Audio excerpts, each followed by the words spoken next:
medida em que eu permitir que Ele me ensine a curar. Primeiro parágrafo. Eu estou a cargo do processo da expiação que empreendi começar.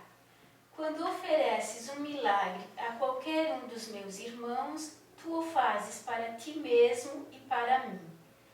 A razão pela qual vens antes de mim é que eu não necessito de milagres para minha própria expiação, mas estou no final no caso de falhares temporariamente.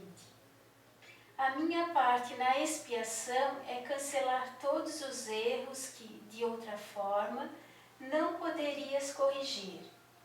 Quando tiveres sido restaurado ao reconhecimento do teu estado original, tu mesmo naturalmente passas a ser parte da expiação. Na medida em que compartilhas da minha recusa em aceitar o erro em ti e nos outros, não podes deixar de unir-te à grande cruzada para corrigi-lo. Escuta a minha voz, aprende a desfazer o erro e age para corrigi-lo. O poder de trabalhar em milagres te pertence. Eu proverei as oportunidades de fazê-los, mas tens que estar pronto e disposto. Fazê-los vai trazer a convicção dessa capacidade, pois a convicção vem através da realização. A capacidade é o potencial, a realização é a sua expressão e a expiação, que é a profissão natural das crianças de Deus, é o propósito. Que Ele está no final para corrigir aquilo que a gente não consegue corrigir, que de outra forma a gente não conseguiria. Então vamos pegar uma situação, por exemplo assim, eu fiquei devendo R$10 para o Alexandre, e isso já fazem 10 anos.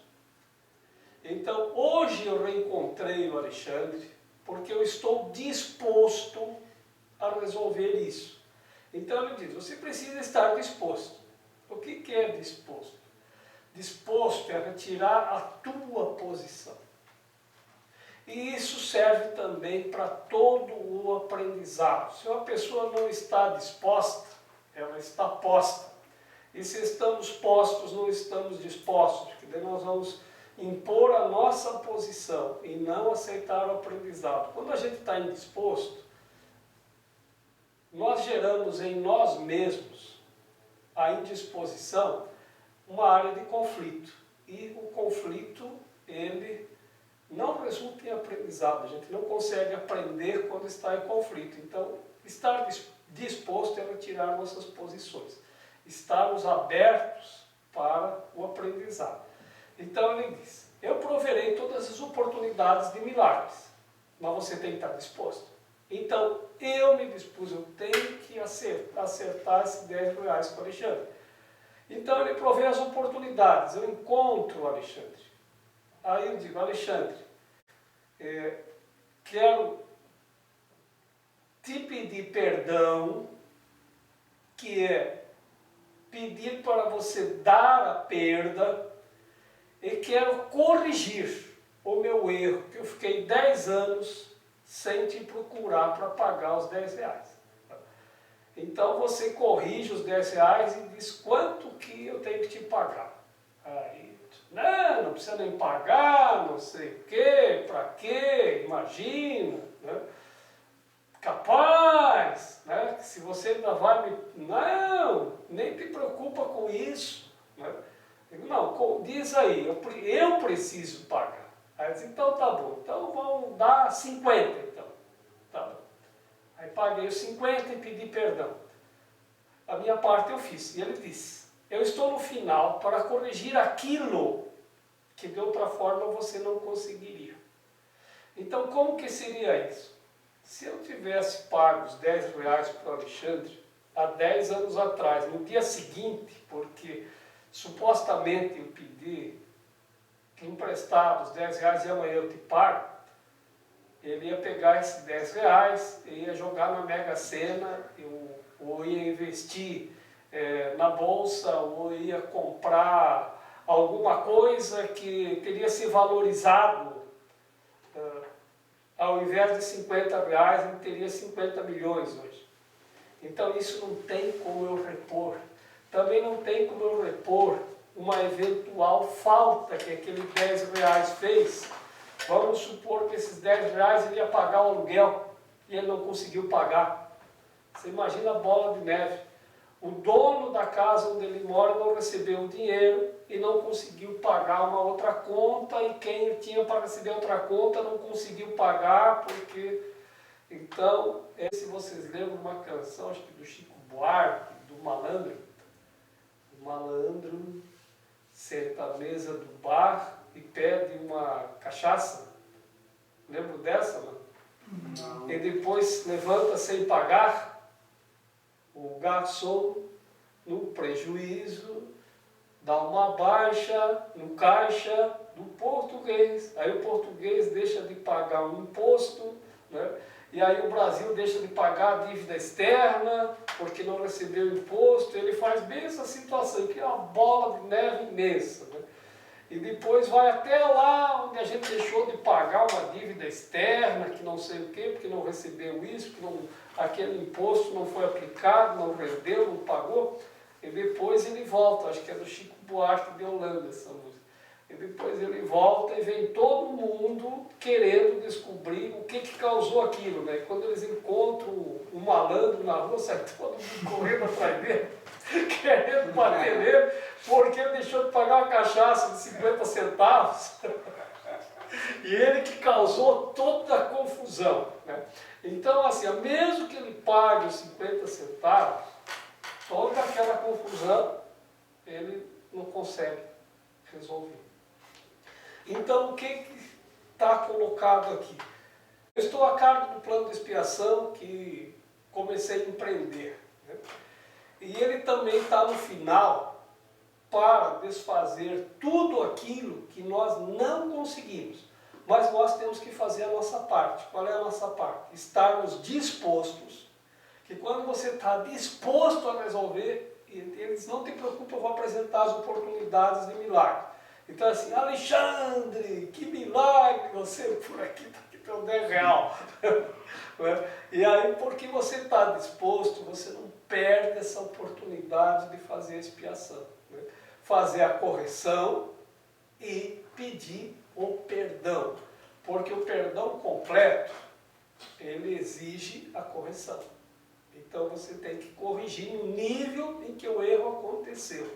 Então se aconteceu na moeda, se for um erro monetário, tu tem que corrigir monetariamente a dívida. E é ali que tu tem que pagar. É assim que tu tem que corrigir o teu erro. E pedir o perdão. Aí a pessoa te perdoa. O resto, que nós não conseguimos corrigir, ele diz, deixa comigo. Isso eu providencio para fazer a correção. Então vai fazer a correção nas mentes. Então a pessoa, ela realmente consegue se livrar das consequências que ele não consegue resolver. Não há como resolver. Você nem sabe que consequências aquilo gerou. Então ele apaga todas aquelas condições também. Mas ele, na semana passada, ele disse que a expiação tem que ser feita sim. Que ele está a cargo do plano da expiação, que começou a empreender, mas nós temos que fazer a nossa parte. Eu acho que isso ficou bem claro ali, então, dessa vez, né, que a gente pegou esses aspectos. E para a gente não se preocupar, esse outro aspecto bem interessante, não se preocupar com aquilo que a gente não consegue fazer, mas fazer aquilo que é da nossa parte. Então eu estou devendo 10 reais, vou lá, pago, faço a correção, peço perdão, isto eu tenho que fazer. Sim. Então é um sonho, mas para sair do sonho, eu tenho que corrigir o dano que eu causei. É como eu entrar num restaurante e quebrar um prato. O erro, a nossa impecabilidade, ela está garantida, mas no nível do espírito. No nível, e aí que a gente não deve fazer confusão de níveis, no nível da matéria, não. O espírito é perfeito como sempre foi e sempre será. Então, ali a nossa impecabilidade está garantida para sempre. não tem pecado no espírito, não tem mal de espírito, não tem problema espiritual.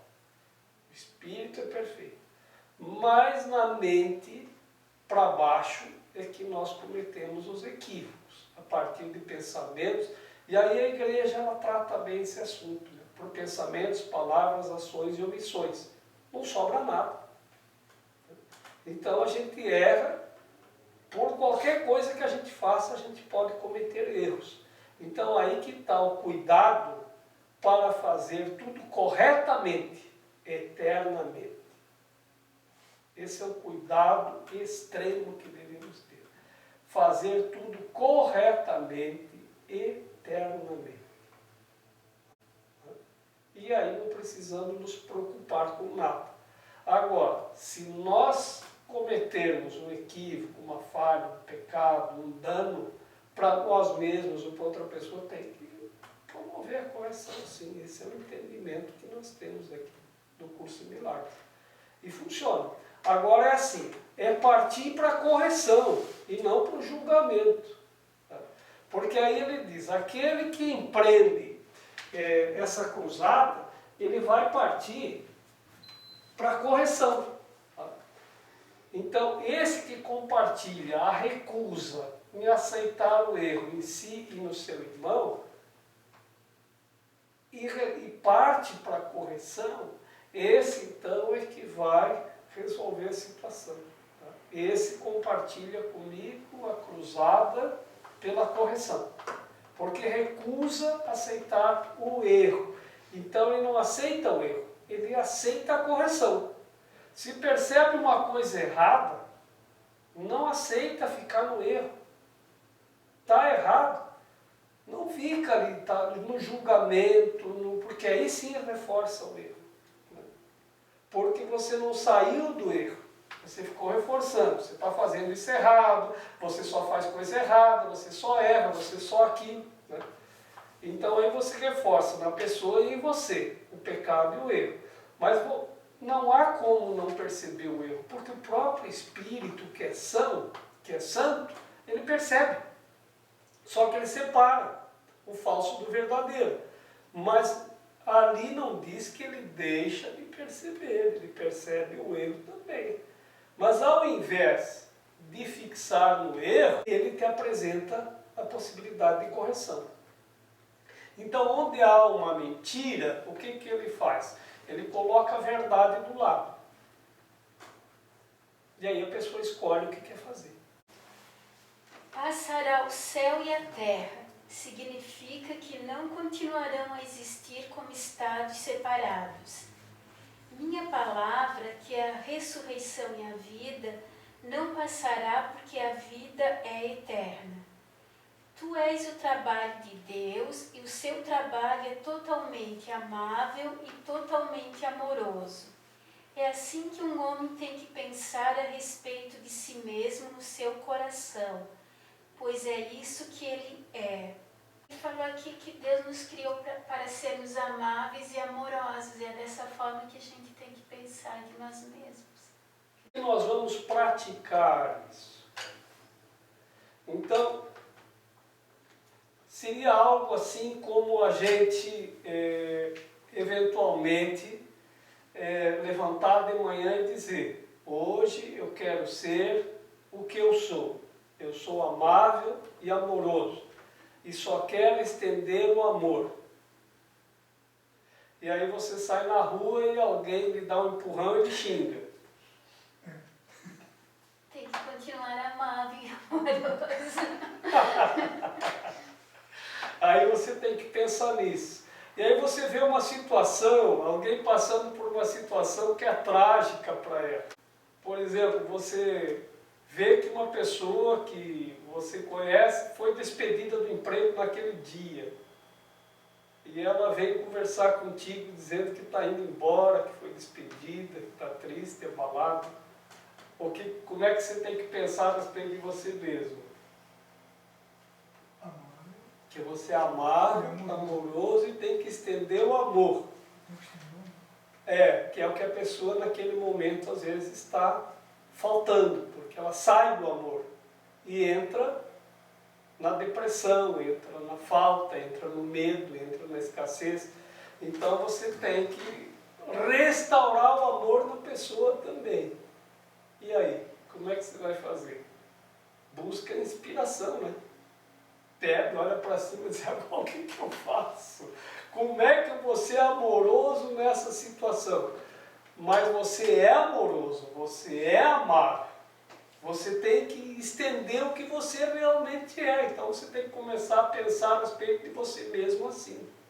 Na semana passada, ou na última reunião, no ano passado já, então vamos dizer no ano passado, nós fomos com um exercício para casa, ao invés de ficar no erro, partir para a correção, nós vamos começar esse ano com esse exercício. Vamos experimentar, nós vamos ter que nos lembrar, levantar de manhã e dizer, eu só quero ser amoroso, eu só quero estender o amor. E nesses 5 dias que ficamos lá na Amazônia, eu fazia isso todos os dias, 2 ou 3 vezes por dia, sem ter lido ainda esse parágrafo. Eu já estava fazendo isso. Eu quero ser amoroso e estender o amor o dia inteiro. De vez em quando eu me lembrava e exercitava isso. Agora, lá estava muito fácil. Por quê? Porque eu estava sem problema nenhum, estava passeando. E aí eu pensei nisso. Como é fácil ser amoroso quando a gente está passeando, está longe dos problemas. Agora, quando eu chego aqui, aí veio assim, interditável tua loja. Aí veio outro, quebrou o cano lá, está vazando água. Eu disse, tem que arrumar aquilo ali não sei o que, aconteceu tal problema. Isso não sei o que, aquilo ali não sei o que, aquilo ali vai ser tanto, tem que pagar não sei o que. Você esquece esse amor. Por isso que de vez em quando a gente tem que sair fora do ambiente que a gente está. Por quê? Porque aqui nesse ambiente que a gente vive o dia a dia, ali a tua mente coletiva, ela está em contato constante com tudo que é o certo. Você está envolvido com todos os problemas e com todas as pessoas que trazem problemas para você, e os problemas que vêm, e os problemas que você projeta. Então, porque a vida é problemática, né? Não importa o que você faça, o mundo é só conflito, cansaço e confusão. Né? Então, não importa onde você vai, né? É cheio de confusão. Então, a gente brinca naquela linha, vamos achar um lugar paradisíaco para morar, que a gente não vai se incomodar. Aí a gente ficou 5 dias lá. No 5º dia a gente disse, nós devíamos ter ficado só 4. Por quê? Porque aí começou a viver as confusões locais. Já começou o envolvimento. Tem que ser amoroso, eu tenho que ser o caminho para a pessoa sair da tristeza e da depressão, para ela se resolver. Eu tive muitos aprendizados muito interessantes com essa pessoa, mais do que eu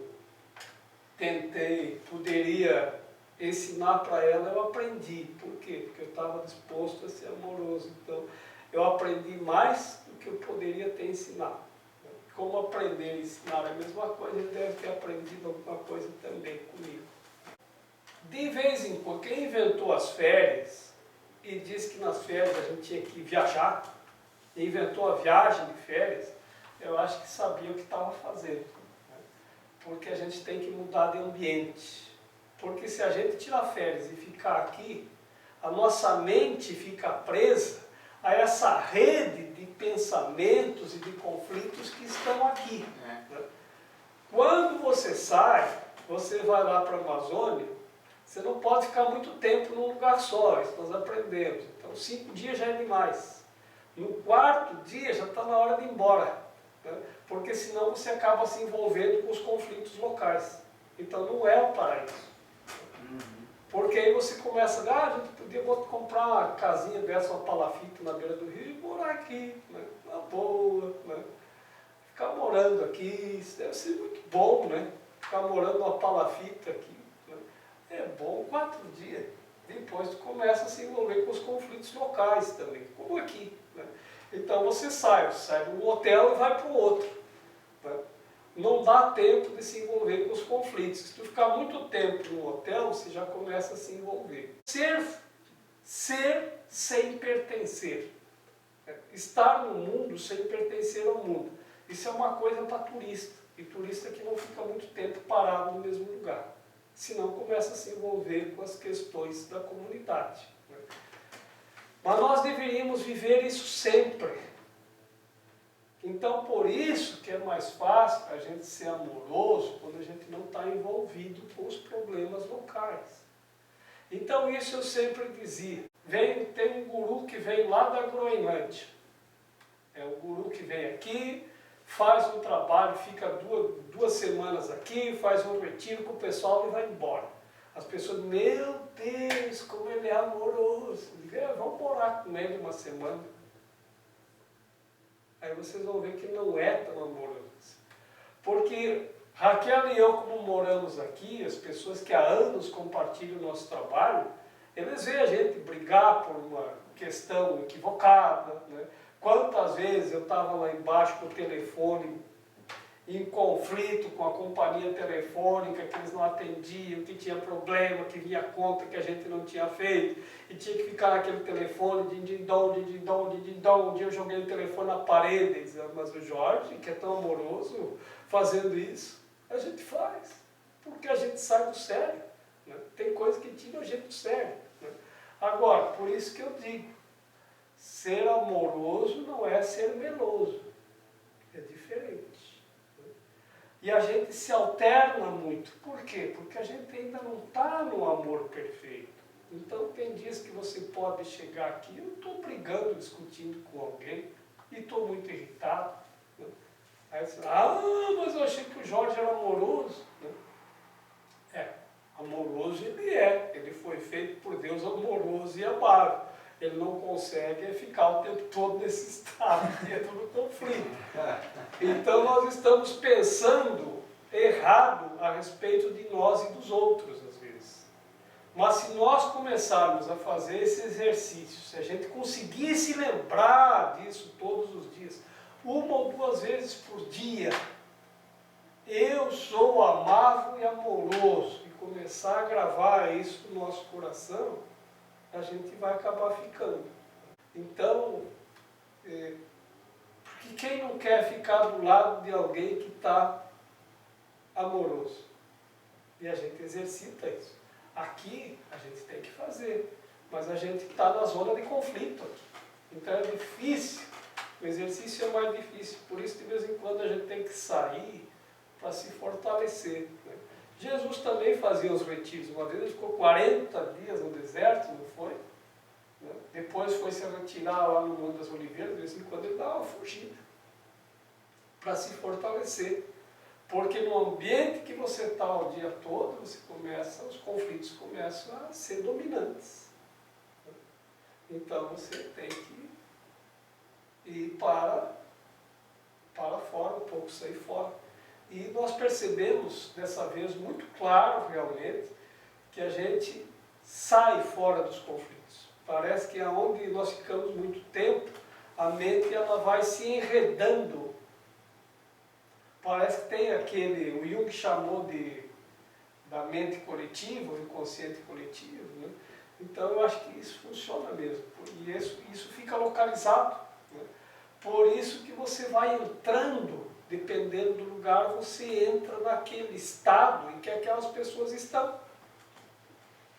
Isso é interessante porque isso pode funcionar tanto para você entrar no conflito, como para você entrar na sanidade.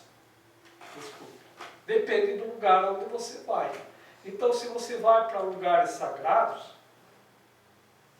você vai entrar naquele clima também, é só você ficar lá mais tempo. Por isso que essas pessoas vão para a Índia e entram facilmente nesses estados. As pessoas vão para os templos e eles entram nesses estados. Eles entram para naquela região de muito budismo, lá pelo Nepal, pelos Himalaias, né? Lá no Butão, né? Que o pessoal só reza, né? Você acaba entrando naquele estado também. né? De bem-estar, de felicidade, de alegria, de contentamento. Né? Por quê? Porque lá isso se sobrepõe aos conflitos. Aqui os conflitos se sobrepõem à oração, à religião, ao bem-estar. Os conflitos aqui são mais fortes. Terceiro, os perdoados são no meio da expiação. Sendo plenos de espírito, eles perdoam em retribuição. Aqueles que são liberados têm que se unir na liberação dos seus irmãos, pois esse é o plano da expiação. Milagres são o caminho através do qual as mentes que servem ao Espírito Santo se unem a mim para a salvação ou liberação de todas as criações de Deus. Então isso vai formando o que ele disse no parágrafo anterior, aquele primeiro que lemos hoje e o último do ano passado, que aqueles que se recusam em aceitar o erro em si e no irmão, eles vão se integrar a essa cruzada da correção. Então aquela mente que já entrou, que já captou a ideia de que ele tem que fazer a correção e não a condenação, e não o julgamento, né? Então essa mente, né, ela se associa com outras mentes que também chegaram a essa mesma situação, e aí se inicia uma grande cruzada para a liberação de todas as criações de Deus. Já devem ter ouvido falar na história do centésimo macaco. Nos macacos, a ideia é que a partir do centésimo, né, cada experiência que tu fizer, quando o centésimo macaco fizer igual, né, todos os outros de ilhas diferentes que não têm comunicação passam a fazer a mesma coisa. Os místicos falam muito nesse número 144 mil pessoas, né, que é assim, quando 144 mil pessoas atingirem a mesma consciência, isso vai se espalhar para toda a humanidade passa a fazer a mesma coisa. Então a ideia de estudar o curso em milagres em grupo é assim, né? É bem como está falando aqui. Se eu tenho vamos dizer assim, uma compreensão, e eu passo, né? E nós concordamos com essa compreensão, né? Mas concordamos assim de unir as mentes naquele ponto. Né? Não que a gente esteja unido em tudo, porque a gente tem muitas discordâncias, e são antinaturais, porque o natural seria estarmos completamente unidos, né? Então não dá para dizer que é natural, é antinatural, né? A discordância não é natural, mas como nós vivemos na inversão das percepções, né? Percebemos tudo invertido, então nesse campo invertido, o natural é inversão, né? É discordância, né? É o contraditório. Mas na versão da mente certa, o natural é a união. Então se nós conseguirmos unificar a nossa mente em um ponto que seja, vai acontecer isto que o livro está propondo aqui. Vai chegar um momento que nossas mentes, que é a mente dos perdoados, como ele diz, dos liberados, vai se unir à mente daquele que em qualquer ponto do planeta também já alcançou a liberação naquele ponto. Tá? Então vamos supor que a liberação seja assim. Eu tinha medo de subir em árvore, agora não tenho mais, esse medo eu não tenho. Então a tua mente se une com outras pessoas que também não têm mais medo de subir em árvore. Então naquele ponto as mentes estão unidas. Isso funciona para qualquer coisa e funciona para o estudo que nós estamos fazendo também. Então quando nós concordamos que a gente tem que, se fez um erro, tem que partir para a correção, então, naquele momento que você parte para a correção, aquelas pessoas que têm a mesma compreensão, as mentes se unem naquilo. E aí tem um japonês lá em Tóquio que também teve essa compreensão. A nossa mente também se une naquele aspecto. E aquilo vai se unindo com outras mentes que vão tendo a mesma compreensão. Quando eu atingi a massa crítica, que é o ponto do macaco número 100, né, que suponhamos que seja nos seres humanos, como alguns místicos dizem, 144 mil, né, quando 144 mil mentes se unirem em um aspecto, todas as demais, por osmose, passam a unir-se também. Então, a mente daquele que é liberado trabalha sem fazer nada para a liberação das outras mentes. Não é que você aí tenha que fazer alguma coisa. Porque se na tua mente tu já liberou aquilo, tá, você já criou o campo de disposição, porque isso é a liberação, né, é você estar disposto ao milagre. E se você colocar a tua posição, o milagre não acontece, o aprendizado não acontece, porque aí você contrapõe ao aprendizado. Vai formando aquilo que no juridiquês se chama de cláusulas pétreas. A gente não abre mão daquilo. Aquilo petrificou. Por mais que esteja errado, isso é cláusula. Posso, mas assim que eu puder. E aí vem realmente, por que eu tenho que pagar? Olha o que eu falo isso para as pessoas. Né? Isso é a confusão de níveis. Que as pessoas não querem desfazer a confusão de níveis na mente. Tá? Porque é assim, o que é do espírito não tem que pagar. De fato, não tem que pagar. Mesmo que tivesse que pagar, você não teria como e nem para quem. Mas o que é do mundo você tem que pagar. Porque ali diz assim, o milagre é um serviço. Esse é um dos princípios básicos. Todo mundo presta um serviço. Estamos num laboratório. Né? Por quê? Porque o espírito é perfeito como sempre foi e sempre será. A mente é o aprendiz e o físico é um instrumento de aprendizado. Senão, então, o que vai acontecer? É assim, o físico é o laboratório.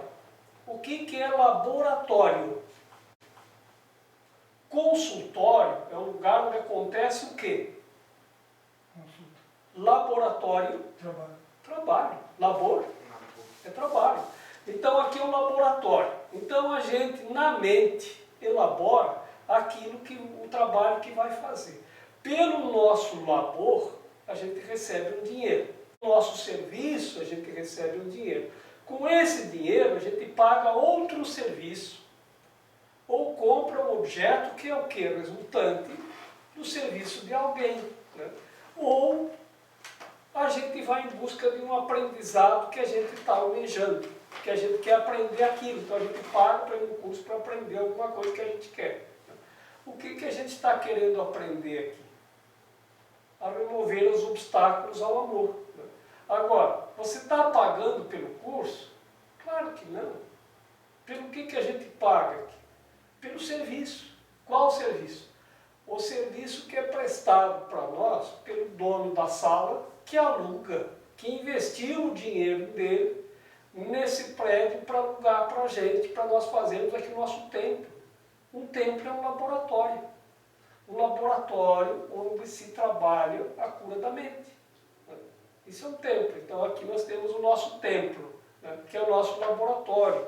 Então nós trabalhamos aqui não fisicamente, nós trabalhamos mentalmente, na mente mental, para desfazer as crenças equivocadas, né, para desfazer os conflitos, para desfazer os obstáculos, para desfazer sistemas de pensamentos equivocados. E a confusão de níveis. E a primeira e a mais difícil confusão de níveis que a gente aborda é essa do por que pagar. Ora, por que pagar? Você diz no outro princípio que milagres dependem de cooperação. Né?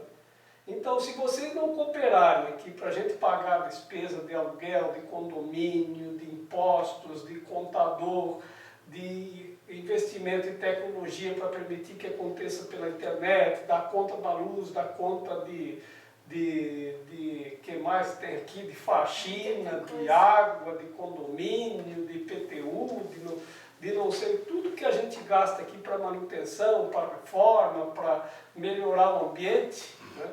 Tanto físico como da internet, tendo uma banda larga melhor, um computador melhor, uma câmera melhor, um microfone melhor, para que todos possam ouvir e participar com perfeição na internet, como aqui, né? Tudo que a gente investe aqui tem custos. Tudo tem custos. Não tem nada aqui que venha alguém aqui e diga, ó, isso aqui eu trouxe aqui para deixar aqui para vocês. Não vem a imobiliária e diz, ó, como vocês lá estão rezando, ou procurando se curar, não precisa mais pagar aluguel. Né? Ou então eu vou lá na imobiliária e diz, não, você pode pagar aluguel com reiki, com oração, com meditação. Não tem isso. Nem no supermercado. Exponha o que você pode dispor de você. E aí a pessoa confirma que ela não quer dar nada em troca. Então, a gente aprendeu de Jesus dizer também que onde está o teu coração, está o teu investimento. Então, se o teu coração está no corpo, é ali que tu vai investir. E o que tu vem fazer numa igreja, então? O que tu vem fazer num templo? O que tu vem fazer num grupo de estudos? Nem ela sabe dizer. Ah, porque eu estou sem nada para fazer essa hora. Ah, então vai passear na praça.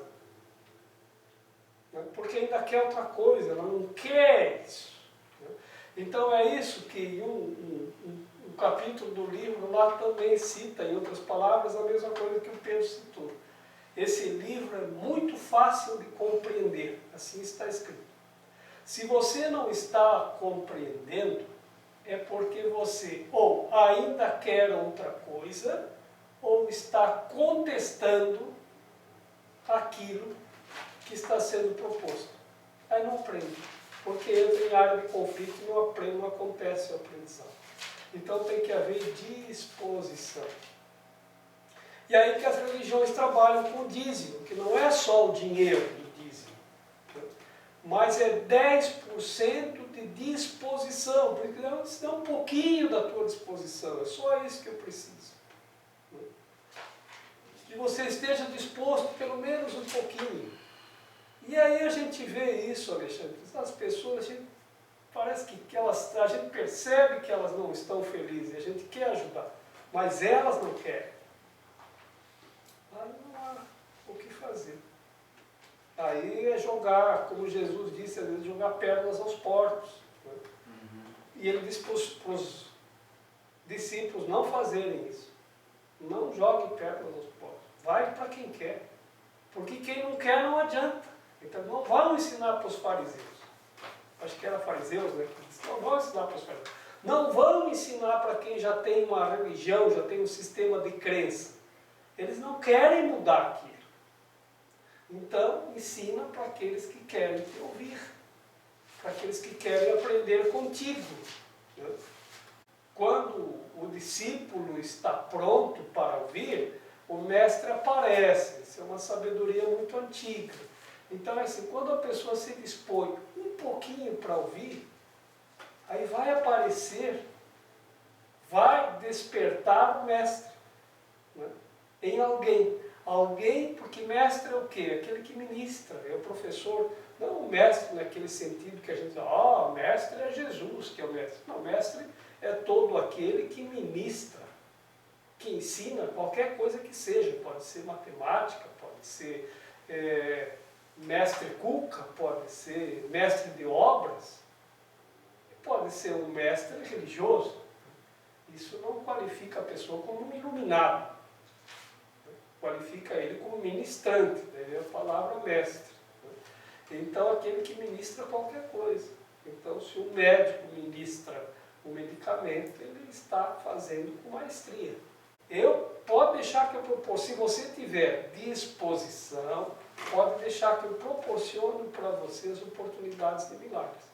E aí vai na nossa meditação. A partir daí você não precisa mais fazer nada, eu estou aqui só para ser verdadeiramente útil, não tenho que me preocupar, não tenho que dizer, não tenho que... A coisa acontece sozinha.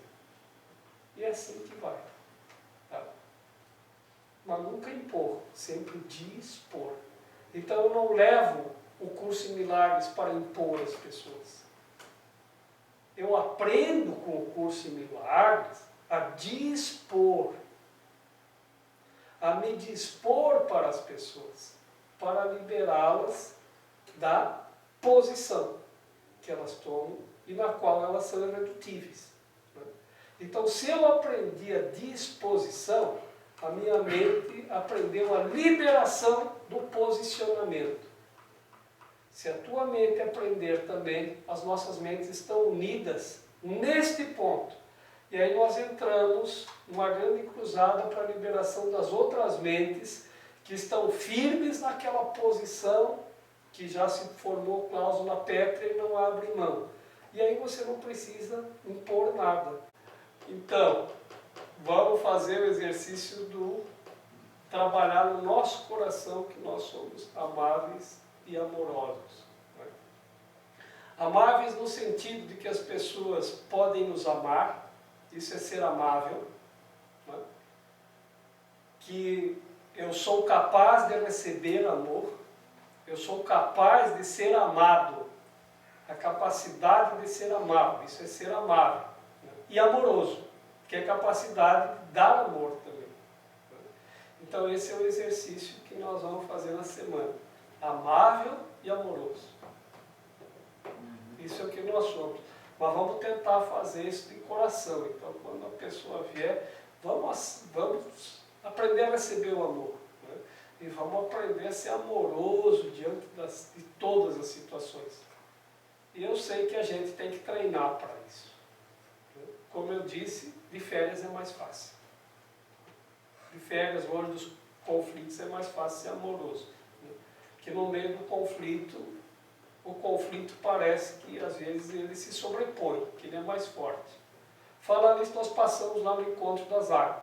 Então, é o encontro do rio Limonada com o rio Afrodescendente. Porque não pode chamar mais de negro, né? E outras só limões aí. E outras só limões, né? Então é o rio Limonada, né? Então eu brinco, é o rio Limonada e quando Limonada com afrodescendente, né? Então, a gente não conseguiu fazer uma experiência que eu queria fazer, porque a gente, na verdade, a gente não fez este passeio, a gente passou pelo encontro das águas para ir lá no lugar onde a gente ia ficar. Então eles pararam 1 minuto ali só para a gente perceber. Né? Então o que eles dizem lá, aquela experiência que eu queria fazer, era o seguinte: era pegar um balde d'água do Rio Negro, que a gente para bem na linha, né? Que os dois não juntam a água. Pegar do Rio Negro e jogar no Limonada. Tá? E depois do Limonada e jogar no Negro. O que eles dizem é assim, que a água não se mistura. Então, aquela água que eu pego do Rio Negro e jogo no Rio Limonada, afunda como se fosse uma pedra, porque não mistura. E se eu pegar do Rio Limonada e jogar no Negro, aquela água mais clara também afunda como se fosse uma pedra, porque não se mistura. Então isso vai servir para a nossa experiência mental. Se você está mais amoroso e vem alguém com mais conflito, jogar um balde de conflito em cima de você, o que vai acontecer? Tu vai misturar-se com o conflito ou tu vai deixar aquele conflito ir para o fundão? Deixa. Mas se você não está mais amoroso, você se mistura. Então, por isso que nós temos que trabalhar para ficar no amoroso. Porque quando o conflito vier de fora, né, a gente não aceita ele, não mistura. Não se mistura. Então, quando o conflito for gerado por nós mesmos, ele não cresce, ele não se cria, porque a gente está no amor. Então a gente tem que manter a nossa qualidade. A qualidade do Rio Negro é uma e do Limonada é outra. Então aquilo tem que manter. Tá? Eu estou aqui só para ser verdadeiramente útil. Eu estou aqui para representar aquele que me enviou. Eu não tenho que me preocupar com o que dizer ou o que fazer, porque aquele que me enviou me dirigirá. Eu estou contente em estar aonde quer que ele deseje, sabendo que ele vai comigo. Eu serei curada na medida em que eu permitir que ele me ensine a curar.